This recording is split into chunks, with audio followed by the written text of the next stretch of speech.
Hi friends, my name is Deepanshu Mauliki and I am from Uttarakhand Almora. So friends, जैसे कि आप सभी जानते हैं कि हिंदी हमारी मातृभाषा है और इसका ना दोस्तों व्याकरण जानना हमारे लिए उतना ही ज़रूरी है जितना कि हमारा आज के युग में इंग्लिश सीखना ज़रूरी है।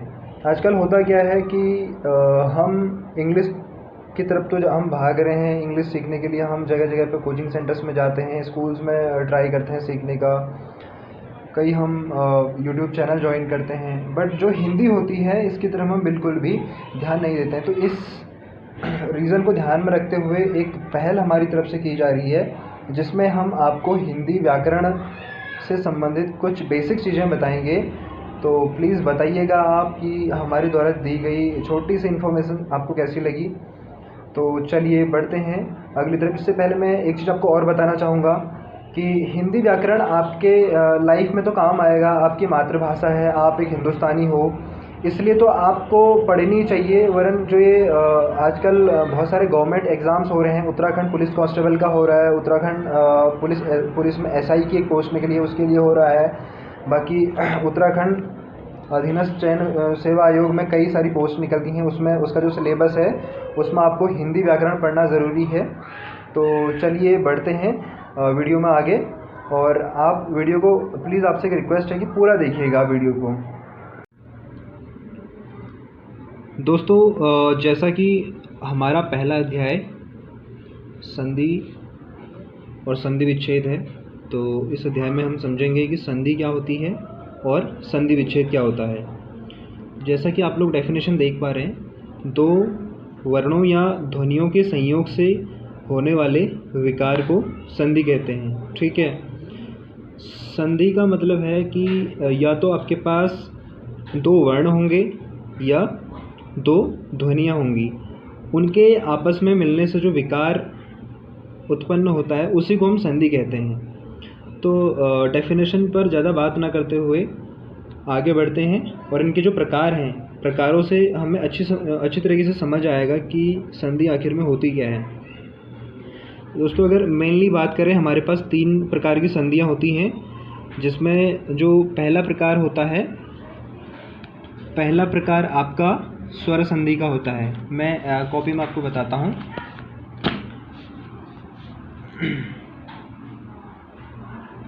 सबसे पहली जो संधि होती है आपकी, वो होती है आपकी स्वर संधि, और जो दूसरी संधि होती है उसको कहते हैं हम व्यंजन संधि, और तीसरी आपके पास होगी विसर्ग संधि। तो अगर बात करें इनके डेफिनेशन की, जो स्वर संधि होती है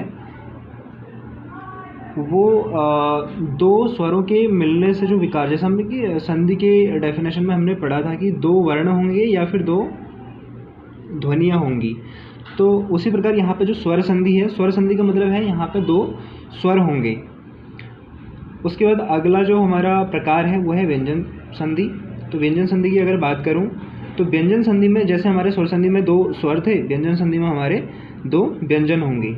उसके बाद अगला सेम है, विसर्ग संधि में हमारे दो विसर्ग होंगे, और इनके आपस में मिलने से, मतलब अगर यहाँ पे दो स्वर हैं तो स्वर और स्वर के मिलने से जो विकार उत्पन्न होगा उसको हम स्वर संधि कहेंगे।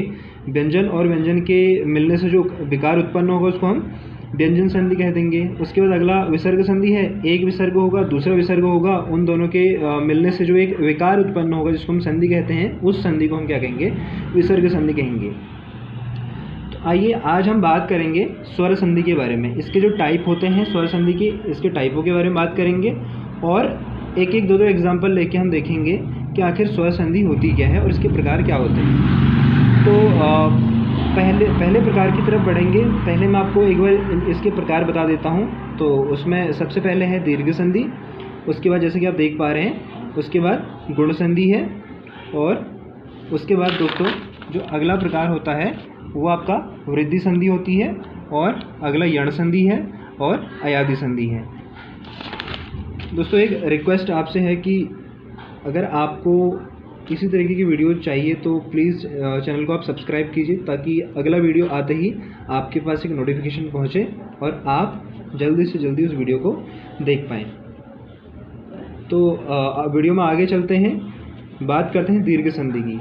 दोस्तों जो दीर्घ संधि होती है, जैसा कि हमने पढ़ा कि ये एक जो टाइप है वो स्वर संधि का एक टाइप है। कौन सी? दीर्घ संधि। मतलब स्वर संधि के अंदर ये सारी संधियाँ आती हैं जिनके भी नाम बताए आपको, दीर्घ संधि, गुण संधि और अयादि संधि, यण संधि, ये सब स्वर संधि के अंतर्गत आते हैं। तो स्वर संधि के अंतर्गत आएंगे तो इनमें जो दो होंगे वो स्वर होंगे, दो स्वर उनके अंदर होंगे, मतलब पहला स्वर और प्लस दूसरा स्वर। स्वर आपको पता होगा क्या होते हैं। स्वर व्यंजन आपको शायद क्लियर होगा, क्योंकि आप अगर संधियाँ पढ़ रहे हैं तो ये बेसिक चीज़ें तो आपको क्लियर होंगी। फिर भी बता देता हूँ आपको, अ से अ तक जो भी ये आते हैं हमारे, इनको स्वर कहते हैं। अ, आ, ई, उ, इस तरीके के जो वर्ड आते हैं हम पढ़ते हैं प्राइमरी कक्षाओं में, तो इनको हम स्वर कहते हैं। तो दीर्घ संधि के अंतर्गत क्या आता है? अ प्लस ओ। एक तो हमारे पास ऐसा कॉम्बिनेशन हो सकता है, दूसरा कॉम्बिनेशन हमारे पास क्या हो सकता है? अ प्लस आ। तो जैसा कि आपको इसके टाइटल में ही दिख रहा है कि एक दीर्घ संधि है। दीर्घ का मतलब होता है बड़ा। तो अ और आ जो है अ जो यहाँ पे अ मिलकर क्या बनाएगा? आ बनाएगा यहाँ पे। इसका एक एग्जांपल जैसे यहाँ पे लिखा गया, एग्जांपल लिखा गया यहाँ पे, पुष्प प्लस अवली। इसमें पुष्प में जो अंतिम वर्ड है प, इसका जो उच्चारण होगा वो अ के रूप में होगा, और अवली का जो उच्चारण होगा वो अ के रूप में होगा, इसलिए यहाँ पे अ प्लस अ लिखा गया है। अब रूल बोलता है कि इसको आ होना है, यानी जो इसका फाइनली जो सेकेंडरी स्वर इसमें से निकलेगा वो क्या निकलेगा? आ निकलेगा। तो यहाँ पे पुष्प प्लस अवली का जो यहाँ पे लिखा गया है वो पुष्पावली लिखा गया है। तो यहाँ पे पुष्पावली में आप देख सकते हैं कि आ यहाँ पे हुआ है पुष्पा, यहाँ पे आ लिखा गया है, जिसको हम जिसका जो उच्चारण होगा वो आ के रूप में हो रहा है यहाँ पे। अगला एग्जाम्पल अ प्लस आ, ये आ होना है इसको भी, क्योंकि दीर्घ संधि है। तो यहाँ पे एग्जाम्पल लिया गया है हिम प्लस आलय, यानी इसको हिमालय लिखेंगे हम। चलिए दोस्तों अगली संधि की तरफ बढ़ते हैं। अगली संधि होती है हमारी गुण संधि। गुण संधि, इसमें भी दो स्वर होंगे। पहला स्वर या तो आपका अ हो सकता है या आ हो सकता है। उसके बाद दूसरा स्वर आपका छोटा ई या फिर बड़ा ई हो सकता है। यहाँ पे दो कंडीशंस अलग अलग करके दिखाई गई हैं, लेकिन जो इनका फाइनली जो आउटकम आएगा, यानी जो सेकेंडरी आपका स्वर यहाँ पे आएगा वो क्या होगा? ए। कोई भी एग्जाम्पल आप उठा के देख सकते हैं। मैंने यहाँ पे एक एग्जाम्पल लिखा हुआ है, इससे आप समझ सकते हैं। महाधन ईस, यानी आ यहाँ पे हो गया, महा जो यहाँ पे हा लिखा है, हा से जो उच्चारण निकलेगा, जिस स्वर का निकलेगा वो आ होगा, और ईस यहाँ पे जो आगे वाला वर्ड है ये बड़ी ई है। तो यहाँ पे क्या होगा? ए होगा इसका दोस्तों, जैसे कि यहाँ पे लिखा गया है आ प्लस ई, तो इसका क्या बनना है? ए बनना है। तो इसका जो महाधन ईस जो होगा वो होगा आपका महेश। यहाँ पे हे में आप देख सकते हैं ए की मात्रा है, तो और आ धन ई क्या होगा? ए होगा। अगला जो इसमें कॉम्बिनेशन हो सकता है वो या तो ओ या फिर आ हो सकता है, और जो दूसरा स्वर होगा वो री होगा। दोस्तों जो इसका आउटकम निकलेगा वो अर के रूप में निकलेगा, अर। तो इसका एक एग्जांपल लिख के देखते हैं। महाधन ऋषि, यानी महर्षि लिखा गया है इसको। तो यहाँ पे अर का आपको बीच में प्रोनाउंसिएशन दिख रहा होगा, तो इससे आप समझ सकते हैं इसको।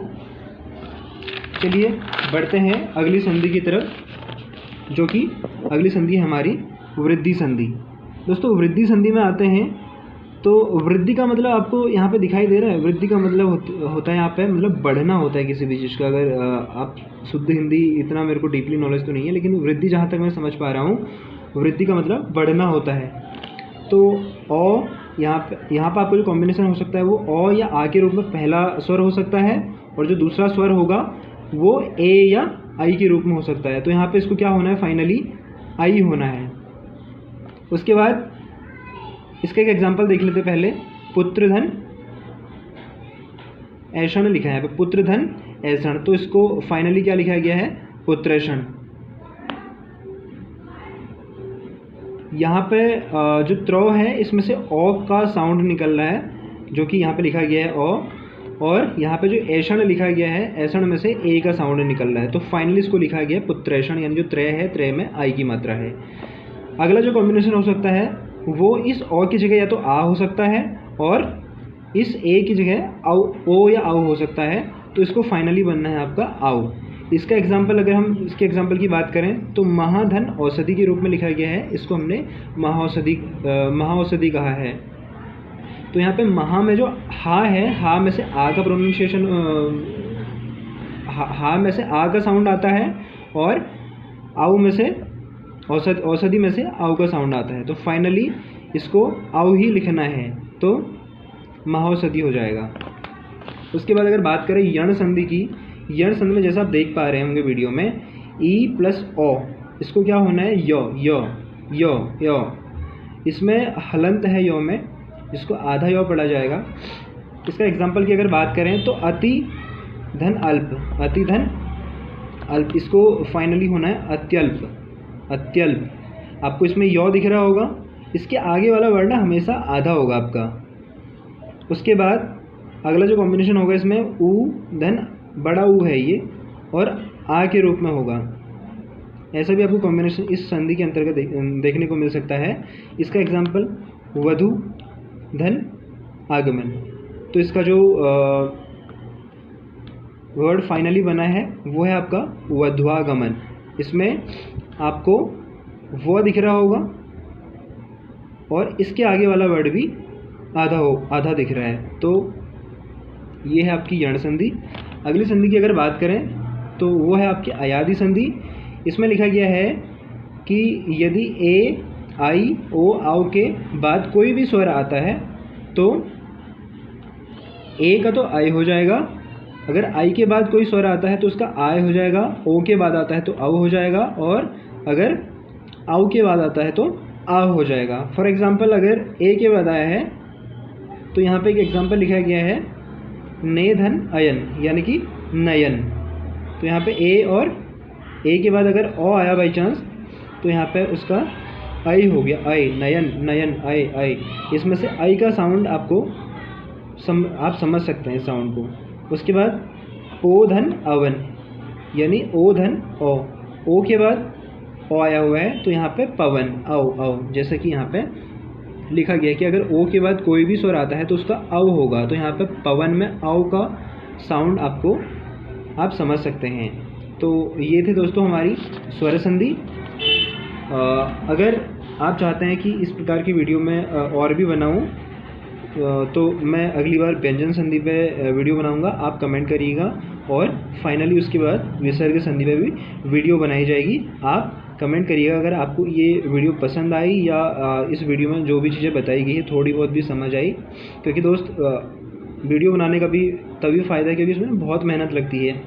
और वीडियो बनाने का फ़ायदा तभी है जो आपको थोड़ा बहुत समझ आए, हम आपकी थोड़ी भी हेल्प कर पाएँ। अगर आपकी थोड़ी बहुत भी हेल्प होती है हमारी तरफ से तो हम अपना पूरा एफर्ट करेंगे इसमें। तो चलिए मिलते हैं आपको नेक्स्ट वीडियो में, तब तक के लिए जय हिंद, जय भारत, जय उत्तराखंड।